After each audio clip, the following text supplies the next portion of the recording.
प्रेरक प्रसंग। जीवन की सीख। एक बौद्ध भिक्षुक भोजन बनाने के लिए जंगल से लकड़ियां चुन रहा था कि तभी उसने बिना पैरों की लोमड़ी को देखते हुए मन ही मन सोचा, आखिर इस हालत में ये जिंदा कैसे है, और ऊपर से ये बिल्कुल स्वस्थ है। वह अपने ख्यालों में खोया हुआ था कि अचानक चारों तरफ अफरा तफरी मचने लगी। जंगल का राजा शेर उस तरफ आ रहा था। भिक्षुक भी तेजी दिखाते हुए एक ऊंचे पेड़ पर चढ़ गया और वहीं से सब कुछ देखने लगा। शेर ने एक हिरण का शिकार किया था और उसे अपने जबड़े में दबाकर लोमड़ी की तरफ बढ़ रहा था।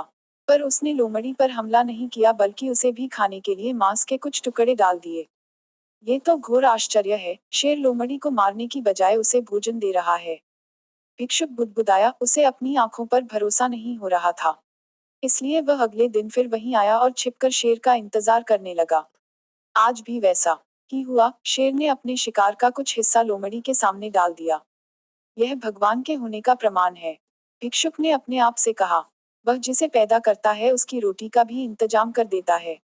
आज से इस लोमड़ी की तरह मैं भी ऊपर वाले की दया पर जीऊंगा, ईश्वर मेरे भी भोजन की व्यवस्था करेगा। और ऐसा सोचते हुए वह एक वीरान जगह पर जाकर एक पेड़ के नीचे बैठ गया। पहला दिन बीता पर कोई वहां नहीं आया। दूसरे दिन भी कुछ लोग उधर से गुजर गए, पर भिक्षुक की तरफ किसी ने ध्यान नहीं दिया।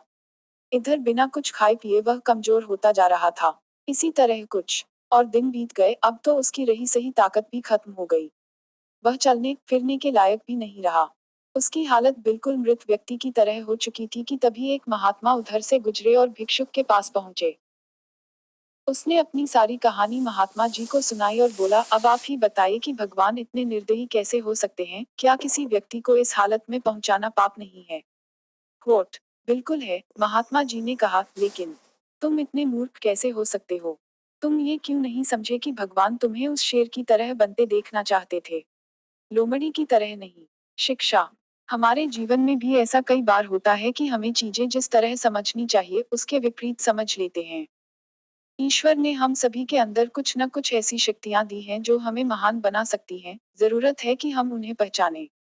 इस प्रसंग में भिक्षुक का सौभाग्य था कि उसे उसकी गलती का एहसास कराने के लिए महात्मा जी मिल गए। पर हमें खुद भी चौकन्ना रहना चाहिए कि कहीं हम शेर की जगह लोमड़ी तो नहीं बन रहे हैं। उम्मीद करती हूँ कि आपको यह वीडियो अच्छा लगा होगा। प्लीज मेरे चैनल को सब्सक्राइब करें ताकि मैं आपके लिए ऐसे ही शानदार वीडियो और लेकर आऊँ।